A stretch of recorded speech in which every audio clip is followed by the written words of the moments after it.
Welcome to New Face. In the Namana Samsarikan on the topic Otoplasty, a bad tear correction.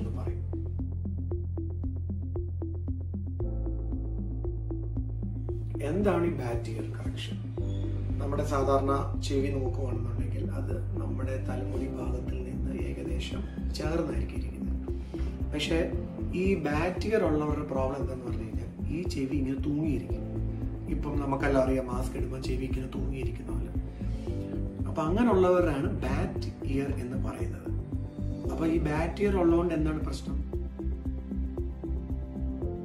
ഇതിന്റെ main problem cosmetic ആണ്. കാരണം ചെവി മുന്നോട്ടിരിക്കുമ്പോൾ അവരുടെ ഫേസിന് ഒരു balance കിട്ടത്തില്ല. ഇത് ജന്മന ജനിച്ചതിന് ശേഷം ഉള്ള ഒരു ഇഷ്യൂ ആണ് കണ്ടുവരുന്നത്. അപ്പം ഈ ബാഡ് ഇയറിന് നമ്മൾ എങ്ങനെ കറക്റ്റ് ചെയ്യുന്നത്?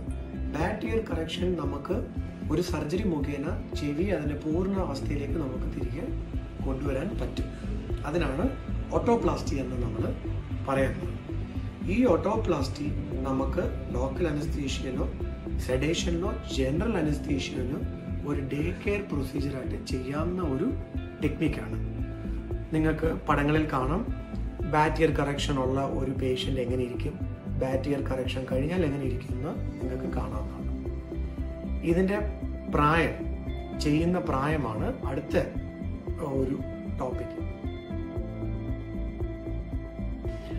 4 വയസ്സ് മുതൽ നമുക്ക് മേലോട്ടുള്ള ഏത് പ്രായക്കാരിലും നമുക്ക് ഈ ഓട്ടോപ്ലാസ്റ്റി അല്ലെങ്കിൽ ബാഡ് ഇയർ കറക്ഷൻ ചെയ്യാവുന്നതാണ്. സോ നിങ്ങൾക്ക് ആർക്കെങ്കിലും ഇതിനെക്കുറിച്ച് കൂടുതലായിട്ട് അറിയണമെന്നുണ്ടെങ്കിൽ